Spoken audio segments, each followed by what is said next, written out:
Most modern sports leagues are, they're basically mathematically engineered to prevent dynasties. Oh, for sure. I mean, when you really think about it, the sheer physics of professional sports act like this giant machine designed to just drag winners right back to the middle of the pack. Right, because you've got physical burnout, injuries. Exactly, aging rosters. Yeah. And, there's that inevitable psychological complacency that sets in the literal moment a team finally lifts a trophy. It's like gravity is just always pulling you back down to the mean. Yeah, I mean, it is a system that is heavily biased toward entropy. The moment a team reaches the mountaintop, the environment just immediately begins dismantling them. Because everyone else is trying to tear you down. Exactly. Opposing coaches are spending, thousands of hours studying your tactics just to counter them.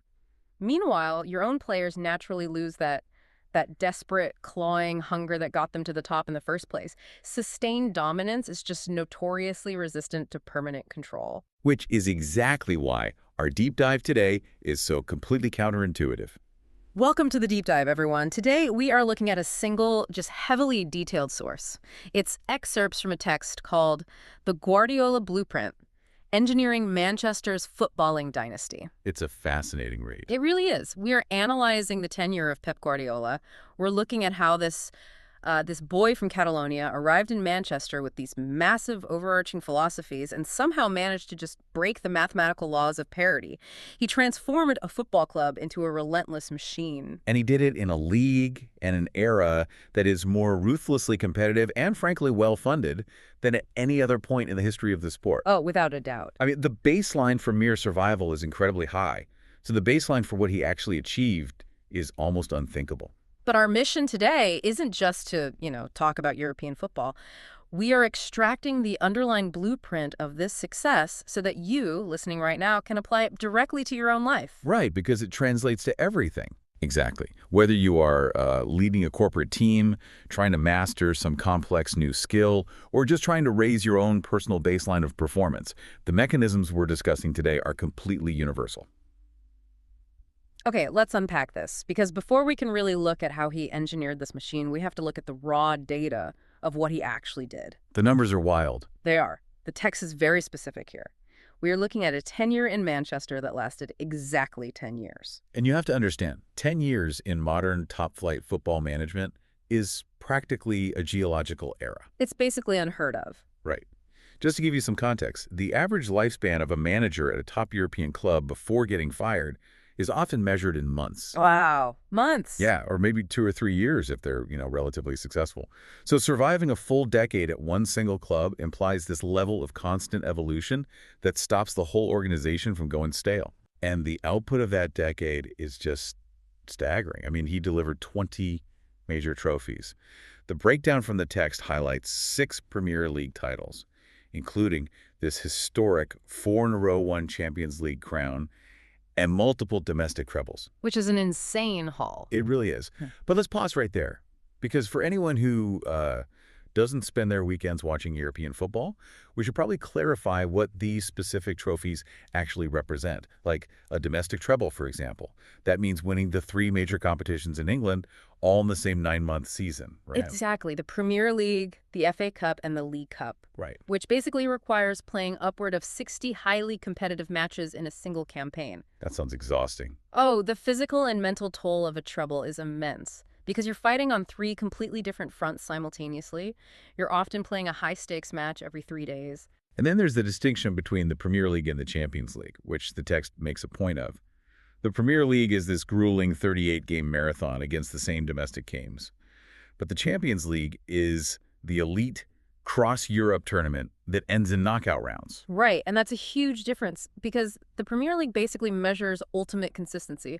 Over 38 games, luck tends to, balance out. The best team usually wins. Exactly. But the Champions League introduces a massive element of variance because it relies on these 2-leg knockout matches against the absolute best teams from Spain, Germany, Italy, France. Or anything can happen. Right. One bad bounce of the ball, one questionable referee decision, or just one poorly timed injury can completely eliminate you, regardless of how flawless your system is. So when I process those numbers, especially the 6 Premier League titles and the 4 in a row, Here's the analogy I just keep coming back to.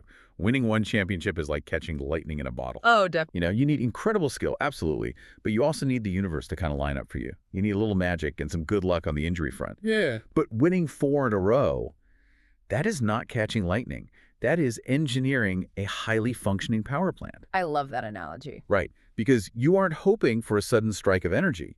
You have built an infrastructure that generates it on demand. And building on that power plant analogy, I mean, a system that generates 20 major trophies in 10 years averages out to 2 major pieces of ultimate silverware every single year. That's just wild. It is. In any highly competitive field, reaching the absolute pinnacle once is considered a wildly successful career. Reaching it twice makes you a legend. And he's doing it twice a year. Exactly. Averaging 2 ultimate victories every single year for a decade completely redefines what the baseline for success even looks like. It shifts the entire organization's paradigm from, we hope to win this year, to winning is the mathematical byproduct of our standard operating procedure. Which brings up the biggest psychological hurdle in this entire text for me. How does someone maintain that level of hunger for a full decade without just burning out the power plant? That's the million-dollar question. I mean, human nature dictates that once you reach the mountaintop, you exhale. You relax. You've proven yourself to your critics. So how do you motivate a squad of multimillionaire athletes who have quite literally already won everything? It's incredibly difficult. How do you wake up on a freezing, rainy Tuesday in year 7 and still care just as deeply about some basic training drill as you did on day 1? Well, the text suggests it requires a fundamental rewiring of the brain's reward system. Because, most people and most organizations are driven by the relief of the finish line. The trophy. Right. The motivation is the trophy. But once you actually touch the trophy, the tension drops, the motivation dissipates, and that gravity we talked about earlier just pulls you down. Yeah, the entropy sets in.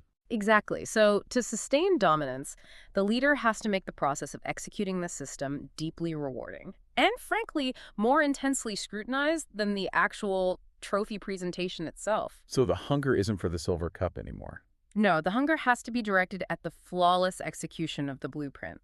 Let's look at what flawless execution actually means mathematically, because the text highlights one specific milestone that absolutely proves this point, and that's the magical 100-point season. Yeah, we really need to explain the math behind that phrase to understand the sheer absurdity of it. Please do.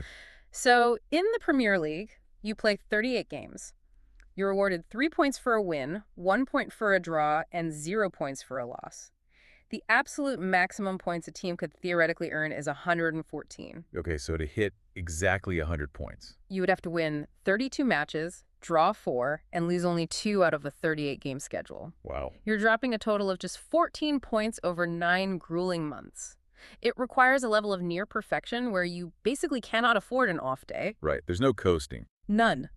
You cannot afford to let your standards slip against a team at the very bottom of the league standings, because those 3 points count exactly the same as beating your biggest rival. Which immediately raises the question of how a manager actually engineers that on the grass. Like, how do you eliminate that variance? The source text tells us he built this machine on 3 core tenets: an obsession with details, relentless hard work, and absolutely never settling for good enough. And the examples the text provides are just fascinating. They really are. It gives these concrete examples of what that obsession looked like in practice. For instance, the text details how Guardiola would literally map the training pitch into a geometric grid, dividing it into 20 specific zones. And this is a crucial mechanism of his blueprint. He wasn't just telling players to, go out there and express yourselves. Right, it wasn't just good vibes. Exactly. By painting these rigid zones on the training pitch, he instituted mathematical rules for spacing. For example, a core rule was that no more than 2 players could ever occupy the same vertical line on the grid, and no more than 3 on the same horizontal line. But here's where it gets really interesting, because I want to push back on this a bit. The text uses the word obsession, and it describes a system that sounds, well, incredibly rigid. It does. And usually we view obsession and micromanagement as pretty toxic traits in leadership, right? If you put highly creative, world-class athletes onto a pitch and force them to stand in painted boxes and adhere to strict geometric rules, doesn't that just turn them into robots? That's our question. How does a leader balance being a detail-obsessed engineer with the human creativity needed to actually score goals. Well, that tension is the ultimate tightrope walk in leadership, because obsession, when it's directed solely at controlling people's autonomy, absolutely stifles them. But the text provides the key to unlocking this paradox. It argues that his success came from combining vision with intense discipline. The grid on the pitch wasn't a cage to trap the players, it was a mechanism to reduce their cognitive load. Reduce their cognitive load. Break that down for me. Okay, so when players adhere strictly to the geometric zones, they don't have to look up and think, where is my teammate? They just know, mathematically, that if they have the ball in zone 4, a teammate is automatically occupying zone 6. Oh, wow. I get it. Right. The discipline of the grid eliminates hesitation. It looks like free-flowing, fluid art to the audience, but it is entirely underpinned by this rigid, practiced geometry. It's exactly like a world-class jazz ensemble. Yeah. I mean, if you want to get on stage and play wild, improvisational jazz, you can't just blow into a saxophone and hope for the best. Exactly. You have to spend years mastering the rigid constraints of music theory, practicing scales until your fingers basically bleed. The strict mathematical discipline of the scales actually creates the foundation that allows the wild improvisation to happen safely. That jazz analogy maps perfectly to the other details the source provides about his off-the-pitch obsession, too. Right, the lifestyle mandates. Yeah, the text mentions severe lifestyle mandates. He overhauled their diets, famously banning heavy meals, pizzas, and even certain fruit juices. No food juice. Nope. And he instituted strict body weight metrics that were checked constantly. If a player was even slightly over their target weight, they were banished from first-team training. Just immediately sent away. Yep. He also introduced fines for being even one single minute late to a team meeting. Wait, 1 minute? Yes. 1 single minute? That seems almost petty, doesn't it? It does on the surface. Yeah. But because if you allow a player to be 1 minute late to a meeting, you are subconsciously telling the entire team that a small lack of precision is acceptable. And that bleeds over. Exactly. If a small lack of precision is acceptable in the meeting room, it will eventually become acceptable in the 89th minute of a Champions League final. Yeah. The discipline wasn't about punishing the players, it was about constantly reinforcing respect for the system. So, vision without discipline is just a beautiful daydream. But discipline directed toward a massive vision builds dynasties. Perfectly said. That actually brings us to the third core tenet mentioned in the text. Yeah. Absolutely never settling for good enough. And the text gives this brilliant, revealing example of what this looks like behind closed doors. It describes the atmosphere after the team would win a match by 4 or 5 goals to 0. A complete blowout. Right. The fans are celebrating. The media is writing glowing articles. And the natural human response in that moment is to just celebrate the victory and relax. Of course. But the text notes that the very next morning, Guardiola would walk into the film room, pull up a clip from the match, and point out some minor detail in a defender's footwork or a pass that was slightly misplaced, demanding to know why the system wasn't executed perfectly in that isolated moment. And this is where we see that rewiring of the reward system we discussed earlier. Because he's not looking at the 5-0 scoreboard. Exactly. I mean, it is incredibly easy to not settle for good enough when you are failing. The pain of losing forces you to analyze your mistakes. Right. Necessity. But when you just won 5-0, when everyone in the world is telling you how brilliant you are, to walk into the film room and demand corrections on one misplaced pass requires a level of psychological fortitude that is exceedingly rare. It's relentless. It is, because good enough is actually the greatest enemy of greatness, precisely because it is so comfortable, and it usually arrives dressed up as a victory. So what does this all mean for us? This is where the source text makes a really fascinating pivot. It shifts from analyzing a football coach to speaking directly to the reader. Yeah, the tone completely changes. It does. It says, but here's the real lesson for you young ones listening. It takes this hyper-specific story of a boy from Catalonia arriving in Manchester, and it extracts a universal blueprint for literally anyone chasing a complex goal. The author argues that Guardiola's true legacy isn't actually the 20 pieces of silverware sitting in some glass cabinet. Because, trophies eventually gather dust. Records eventually get broken by the next tactical innovator. The text states his true legacy is the standard you set for everyone chasing their dreams. And it distills that standard into one defining thesis, which is, excellence is a habit, not a destination. It's a powerful line. I spent a lot of time chewing on this line because it completely flips how most of us are taught to pursue our goals. To me, it's the exact difference between cramming to pass a single final exam versus becoming a lifelong learner. Let's pull that thread, because the mechanics of cramming versus learning are very different. When you cram for an exam, your only objective is the destination, right? Passing the test. Just getting across the finish line. Exactly. You might stay up all night, force the information into your short-term memory, take the test, and get an A. You reached the destination, but what happens the very next day? You dunk the data. You literally forget everything you memorized just to make room for the next crisis. Yeah, There's no infrastructure there. right. You caught lightning in a bottle for the test, but you didn't build a power plant. Precisely. Because the behavior wasn't actually integrated into who you are. The text makes a direct emotional plea regarding this. It says, keep that fire. Yeah.